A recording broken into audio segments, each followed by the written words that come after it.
Assalamualaikum warahmatullahi wabarakatuh. Berjumpa kembali dengan saya Mahmud Barok, Content Manager tribunpilihan.com dan Tribun Jabar. Saat ini saya sedang berada di sebuah ruangan yang sejuk di kantor Komisi Pemilihan Umum Kabupaten Pangandaran. Sudah hadir bersama saya Bapak Muhtadin, Ketua KPU Kabupaten Pangandaran, yang akan menemani saya dalam bincang-bincang mata lokal memilih. Kang Muhtadin, siap. Apa kabarnya hari ini? Alhamdulillah baik, Kang. Sehat ya? Siap, sehat. Di tengah kesibukan nih kita meminta waktunya. Siap, siap. Oke. Apa kemudian yang hari ini dan kemarin-kemarin sudah dilakukan oleh KPU untuk persiapan Pilkada 2024? Baik, terima kasih Kang Mahmud yang berkesempatan bersilaturahmi ya ke kami, Komisi Pemilihan Kabupaten Pangandaran. KPU Kabupaten Pangandaran saat ini kita sedang mempersiapkan beberapa tahapan penting dalam tahapan persiapan penyelenggaraan pemilihan kepala daerah. Di antaranya kita melakukan rapat koordinasi dan juga kemarin kita lakukan sosialisasi untuk calon perseorangan dari jalur perseorangan, jalur independen. Kemudian yang kedua kita lakukan rapat koordinasi juga dan sekarang sedang berjalan proses rekrutmen badan ad hoc PPK di 50 orang tersebar di 10 kecamatan wilayah kerja KPU Pangandaran. Kita sudah lakukan pelantikan.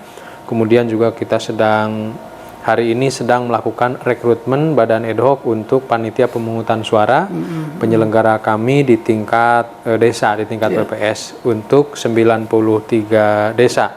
Sejumlah 279 orang anggota PPS yang akan kami rekrut. Begitu. Kemudian tahapan yang sedang berjalan juga kita sedang melaksanakan proses persiapan proses pemutakhiran data pemilih. Kita atur sedemikian rupa berdasarkan ketentuan kaitan dengan berapa TPS nih dalam pemilu ini. Dalam pilkada ini. Kemarin mengingat baru saja proses pemilu selesai, kita tata betul kaitan dengan persoalan pemetaan TPS ini. Kemudian tahapan lain yang sedang kita siapkan menjelang tahapan launching, menjelang tahapan persiapan proses tadi ya coklit pemutakhiran data pemilih, kemudian juga tahapan persiapan menghadapi pengelolaan keuangan dalam pilkada. Begitu tahapan utama yang hari ini berjalan itu. Dari kemarin dibandingkan untuk DPT ketika Pilpres itu jumlahnya berapa? Sekitar DPT Pilpres 333.461. Ada kemungkinan berubah data itu di Pilkada? Melihat dari jumlah DP4 yang kita terima di angka 335.000, artinya ada sekitar 336.500, ada sekitar kenaikan 2.000. Tapi itu belum final juga. Oh, malah naik ya? Malah naik dari jumlah pemilu kemarin karena secara waktu juga berbeda. Kemarin Pilkada Februari, nanti November. Berarti ada orang yang kemarin belum bisa nyoblos, sekarang menjadi nyoblos gitu. Kalau dari jumlah TPS tentu berkurang. TPS-nya malah berkurang. Karena batas minimal, batas maksimal untuk pemilu 300 per TPS, untuk pilkada di kisaran 600 orang per TPS. Oh, malah lebih banyak ya? Malah lebih banyak begitu. Artinya ya kerja nanti di TPS lebih berat lagi kalau semakin pemilihnya banyak. lebih banyak. Betul. Tingkat partisipasi sendiri yang kemarin berapa persen? Tingkat partisipasi untuk pemilu 2024 kemarin di Kabupaten Pangandaran masih terbilang cukup tinggi ya. Kita di angka 81%, hampir 82%. Itu ya tadi berkat harapan bagaimana masyarakat bisa berpartisipasi banyak di pemilu kemarin. Tentu ini kan ada kerja-kerja sosialisasi yang dilakukan oleh KPU sehingga bisa meningkatkan tingkat partisipasi masyarakat dalam pemilu. Apa saja kemudian dilakukan ketika itu? Untuk persiapan untuk pilkada ya. Nah, belajar dari pemilu kemarin kita 81%. Kemudian untuk rencana kita melakukan mendorong partisipasi tinggi di Kabupaten Pangandaran. Pertama tentu kita memberikan edukasi kepada masyarakat dengan sosialisasi. Sosialisasi yang dilakukan dengan tatap muka langsung paling tidak ke 10 basis kelompok masyarakat, Oke. dari mulai perempuan, kemudian kelompok disabilitas, kemudian juga kelompok di pinggiran, kelompok kawan-kawan kita nelayan, kawan-kawan kita petani, kelompok para kelompok seni, kemudian para kelompok tani. Jadi kita membagi kepada basis-basis, termasuk kelompok pemilih pemula di sekolah-sekolah.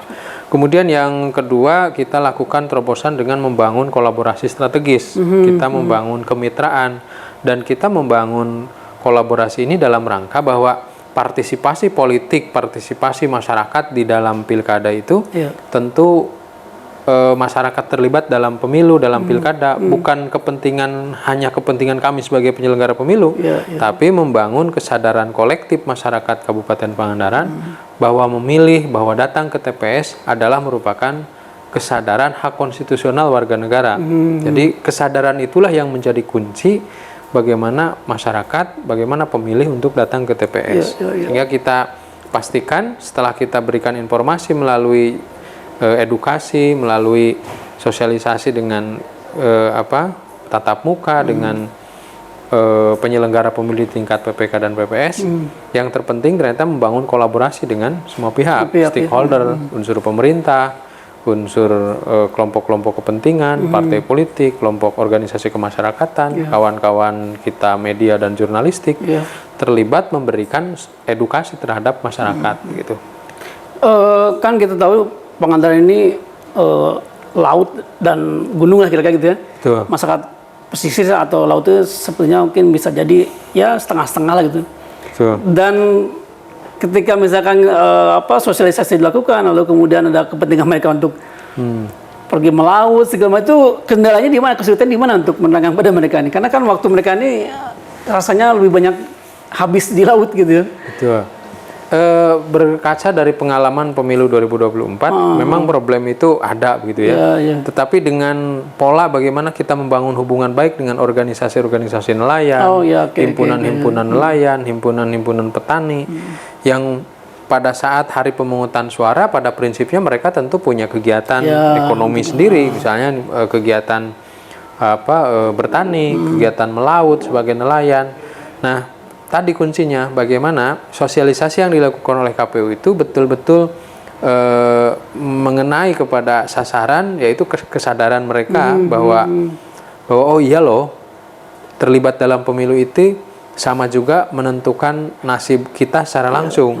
Bagaimana kami sering memaknai bahwa mari kita jadikan bahwa pemilu, pilkada, datang ke TPS adalah merupakan sarana dan kesempatan kita untuk terlibat langsung menentukan masa depan Pangandaran.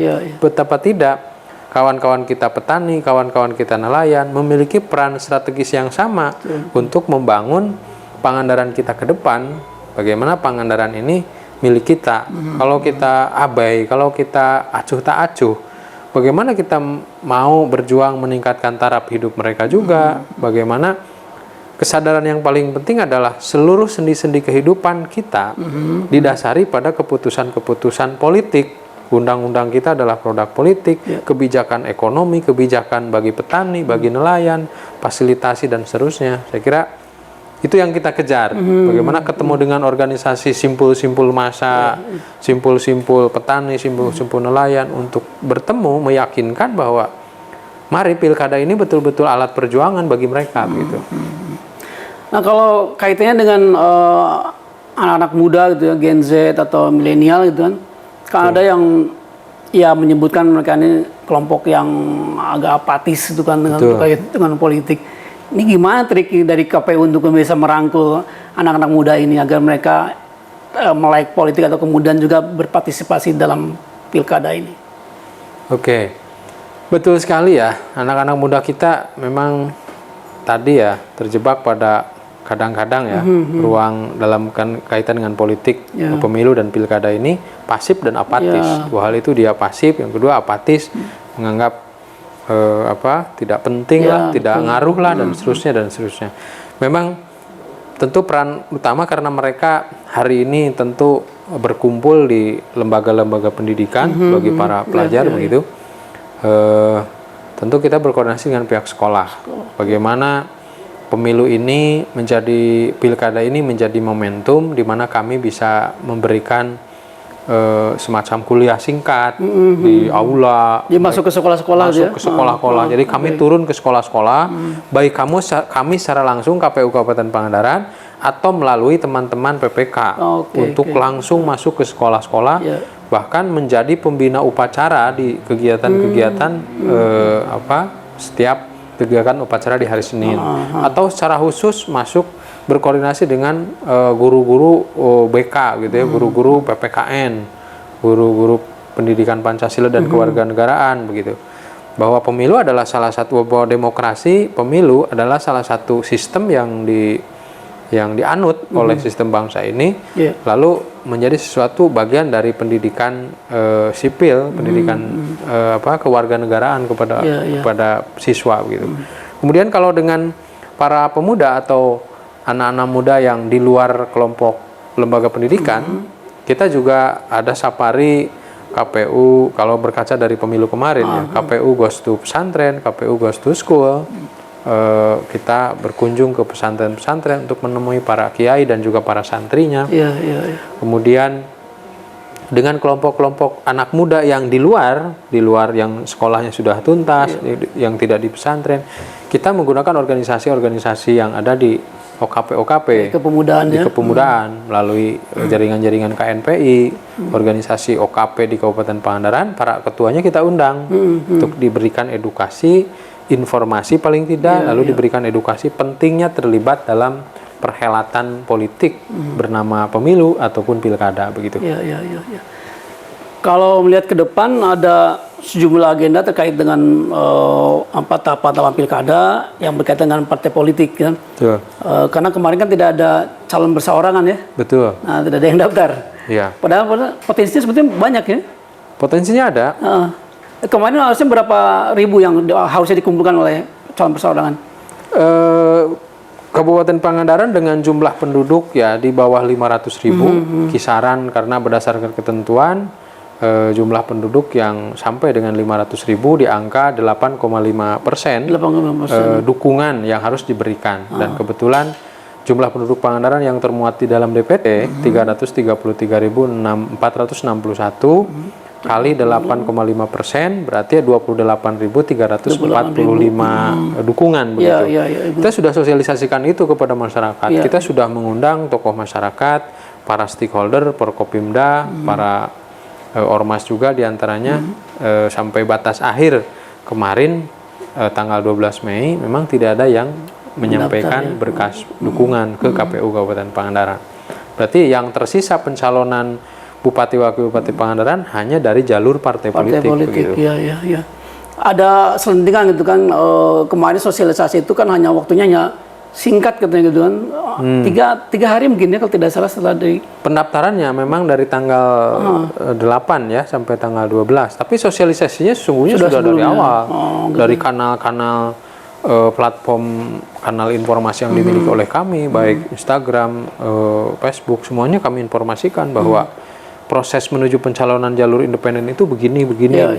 Nah, baru nanti kita sosialisasikan yang dari jalur partai politik begitu. Biasanya suka ada yang konsultasi terlebih dahulu. Betul. Nah, itu apakah ada kemarin yang konsultasi? Sebenarnya yang konsultasi jalur perseorangan ada, awal itu ada, tetapi entah sepertinya tokoh yang akan maju dari jalur perseorangan itu menjadi mendaftar ke partai politik, tapi apapun itu kita nggak terlalu paham di lapangan tentang kepentingan-kepentingan mereka secara praktis. Yang jelas kami sudah melakukan sosialisasi secara utuh kepada masyarakat tentang bagaimana syarat administratif bagi syarat calon dan juga syarat pencalonan begitu untuk jalur perseorangan. Kalau untuk yang partai politik dukungan itu jadi berapa kursi sih?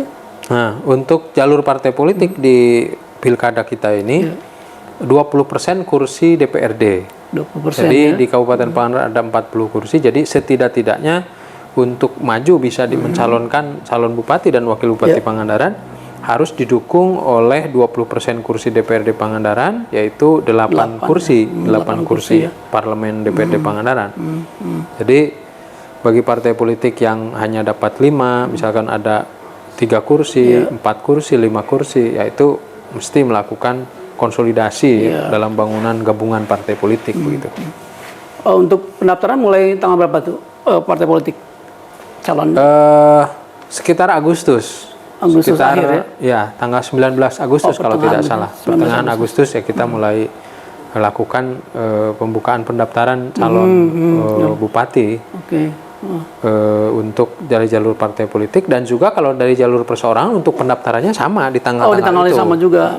Kalau masih, tapi kan sudah tidak memungkinkan ya? Ya, tidak memungkinkan karena untuk proses verifikasi dan seterusnya sudah selesai begitu. Oke. Nah, ini untuk kemudian semakin makin meningkatkan lagi keikutsertaan partisipasi dari masyarakat itu kan tentu harus ada semakin masif informasi dan sosialisasi yang dilakukan oleh KPU ya, dalam hal ini sebagai penyelenggara pemilu atau pilkada. Nah, kemudian apalagi yang terobosan baru yang bisa dilakukan oleh KPU supaya kemudian bisa merangkul semakin banyak pemilih, terutama ya pemilih muda ini. Pertama, sebagai lembaga penyelenggara pemilu, kita melakukan terobosan, diantaranya adalah membangun trust publik kepada trust publik. Karena kepercayaan publik terhadap lembaga penyelenggara pemilu juga penting dan berpengaruh terhadap legitimasi dari masyarakat. Bagaimana ketika ada masyarakat yang mau nyoblos, lah ini penyelenggara pemilunya juga tidak benar maka kami membangun kredibilitas sejak mulai para petugas penyelenggara kami di TPS, di desa, di PPK, dan juga kami di KPU Kabupaten Pangandaran. Kami pastikan kami konsolidasikan trust publik ini menjadi modal kepercayaan publik menyelenggarakan pemilu dengan baik, penyelenggara pemilu yang netral. Maka kami mengkonsolidasikan dan memastikan SDM kami memiliki kompetensi teknis kepemiluan, memiliki kompetensi manajerial, dan juga memiliki kompetensi sosiokultural, agar masyarakat percaya bahwa datang ke TPS itu hak konstitusional mereka benar-benar tersalurkan sampai kepada hak yang sebenarnya begitu. Terobosan yang kedua adalah bagaimana kami membangun kemitraan. Sebagaimana tadi saya sampaikan, kolaborasi strategis. Kami akan menggandeng para budayawan, para pelaku seni dengan seniman. Kita akan mencoba bekerja sama dengan mereka, memberikan edukasi politik pilkada ini dengan pendekatan pendekatan seni dan pendekatan budaya. Maka kita akan coba ke depan bangun kolaborasi strategis dengan itu. Kemudian juga dengan para pemangku agama, para kiai-kiai, para ustadz-ustadz, agar ketika menjelaskan bagaimana kesadaran tentang hubul waton minal iman, misalkan bahwa cinta terhadap tanah air dan bangsa adalah bagian dari iman, maka pemilu, maka pilkada, sistem ini berasal dari sistem demokrasi sebagai sebuah pilihan sistem yang baik begitu ya. Walaupun bahwa di dalam proses pemilu, di dalam proses berdemokrasi secara sistemik perlu ada sesuatu yang dievaluasi, diperbaiki, saya kira betul. Tetapi bahwa pemilu adalah harus diyakini oleh masyarakat Kabupaten Pangandaran, yang kami tadi kolaborasi dengan para kiai dan para ajengan itu, bahwa sistem satu-satunya sistem dalam rekrutmen kepemimpinan di tingkat kabupaten ini ya melalui pilkada. Mau bagaimana lagi? Sehingga masyarakat Kabupaten Pangandaran kita ajak melalui para pemangku agama, melalui para pemangku kepentingan, tokoh masyarakat, tokoh adat setempat, memberikan kesadaran kepada masyarakat Kabupaten Pangandaran, mau bagaimana kalau tidak dengan pilkada, mengganti dan memilih pemimpin, mau dengan carok begitu kan tidak mungkin. Siapa yang paling kuat itu yang harus jadi bupati kan, dalam konteks bertarung secara fisik kan tidak mungkin. Sistem kita sudah diatur, NKRI kita harga mati, Pancasila kita sudah final, dan sistem pemilu dan sistem pilkada dengan sistem pemilihan ini juga sudah final diatur oleh konstitusi kita. Maka masyarakat Kabupaten Pangandaran bersama-sama harus memiliki kesadaran bahwa terlibat dalam pilkada, terlibat dalam pemilu adalah sebuah kesadaran konstitusional. Kami akan mengajak pada para tokoh, para alim, para ulama, para kiai untuk bersama-sama memberikan edukasi kepada masyarakat. Apakah memang selama ini ada indikasi dari sekelompok masyarakat yang menolak dengan persoalan pemilu ini atau pilkada ini? Sejauh ini yang nampak sih tidak ada, tapi barangkali saya kurang paham apakah ada satu kelompok yang menganggap bahwa sistem ini sistem kafir begitu. Sejauh ini saya tidak pernah mendengar secara langsung bahwa tapi dalam wacana konteks global yang lebih besar mungkin saja. Tapi kalau di Pangandaran saya kira tidak terlalu signifikan, tidak ada.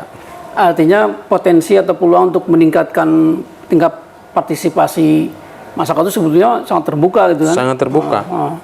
Nah biasanya yang kan masih ada 20 atau 19% gitu ya, yang belum bisa memilih itu. Nah, itu biasanya apa tuh kendalanya? Apakah mereka keluar kota atau apa? Kalau riset sederhana yang coba kami koordinasikan dengan teman-teman penyelenggara pemilu kami di pasca pemilu kemarin, memang kebanyakan mereka yang tidak datang ke TPS alasannya adalah karena memang mereka tidak ada di rumah, tidak ada di daerah, tidak ada di tempat begitu. Misalnya di daerah Mangunjaya, di daerah Padaherang, partisipasinya rendah, jarang melewati 80% di kecamatan, di 2 kecamatan itu. Ternyata setelah dikonfirmasi mereka banyak yang transmigran, banyak bertransmigrasi ke luar Pulau Jawa begitu, atau berada di luar daerah. Tapi secara kependudukan mereka masih penduduk Padaherang gitu ya? Penduduk Pangandaran, penduduk Padaherang. Jadi lebih kepada golput yang sifatnya administratif begitu. Bukan karena dia menolak pemilu, bukan karena dia tidak sadar kalau pemilu itu penting, tapi lebih kepada karena statusnya dia sedang bekerja di luar kota gitu.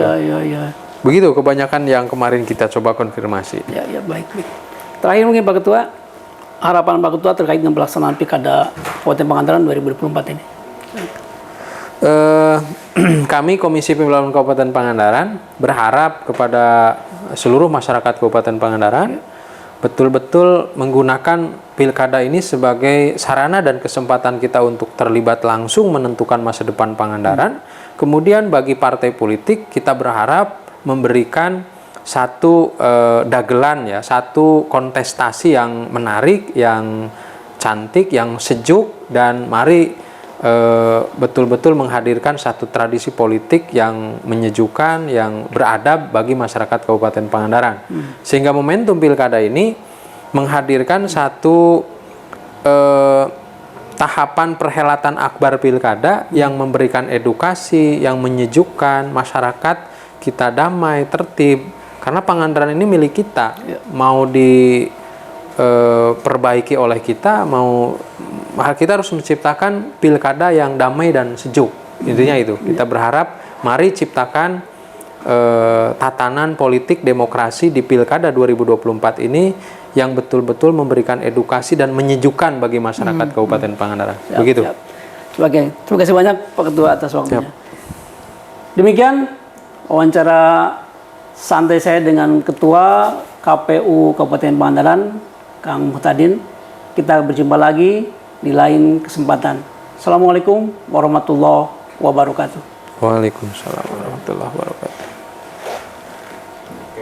Download Tribun X sekarang. Menghadirkan lokal menjadi Indonesia.